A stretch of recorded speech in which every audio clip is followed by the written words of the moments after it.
they can jump through to shirk their responsibilities. We've been paying our fair share, and yet we are the ones who are being told that we need to sacrifice for the greater good of the country. We are the ones who are being victimized by budget cuts.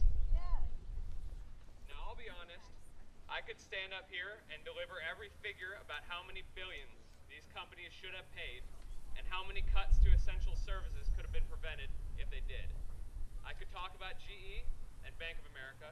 I could talk about Amazon and Google. Or I could talk about Exxon and BP.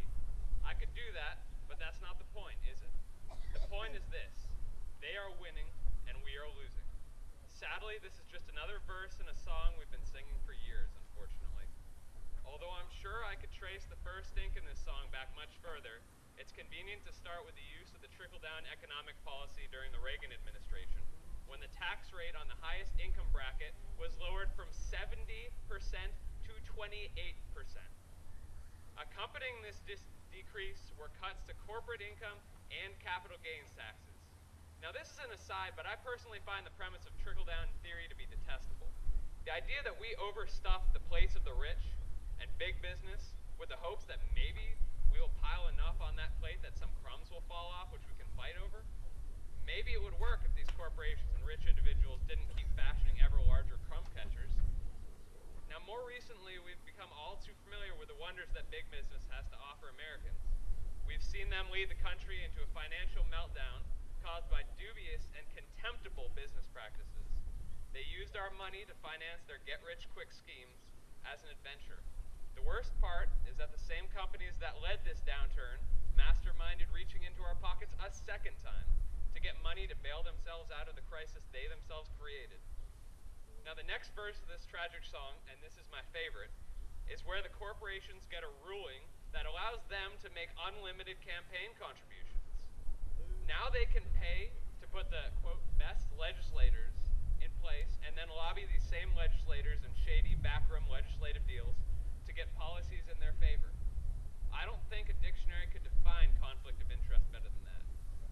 So fast forward to the present.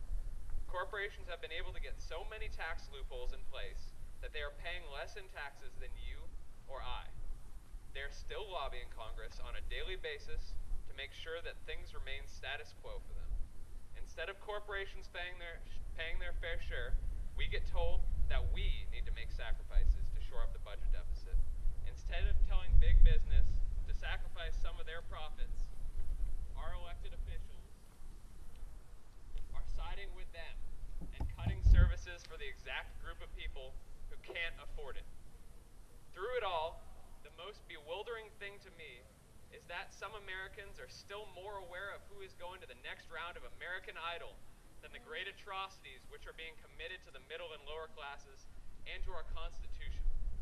The even sadder thing is the misinformation that people are aware of. Can you hear the laughter? Can you hear the CEOs laughing at us in their boardrooms, in their mansions, on their private jets? I can hear it. They're laughing because they're winning.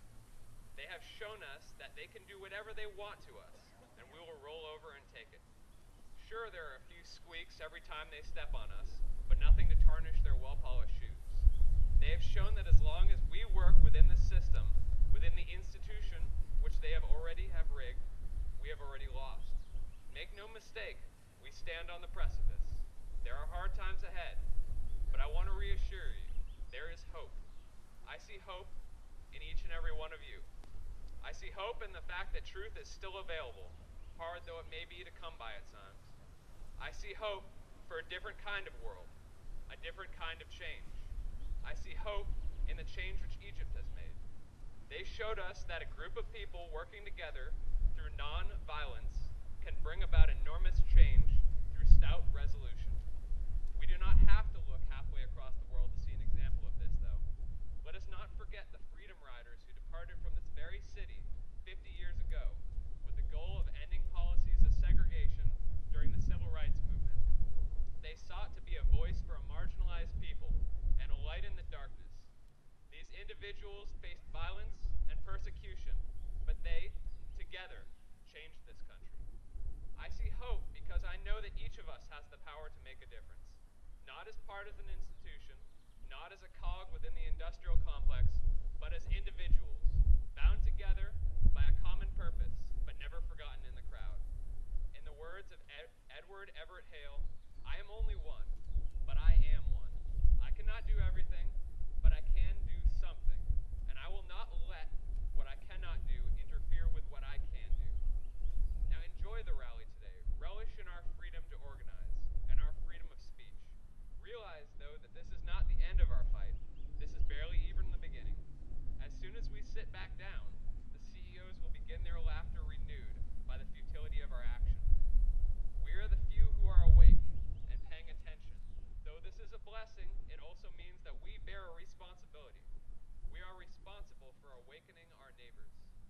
To win this fight, we must use our advantages.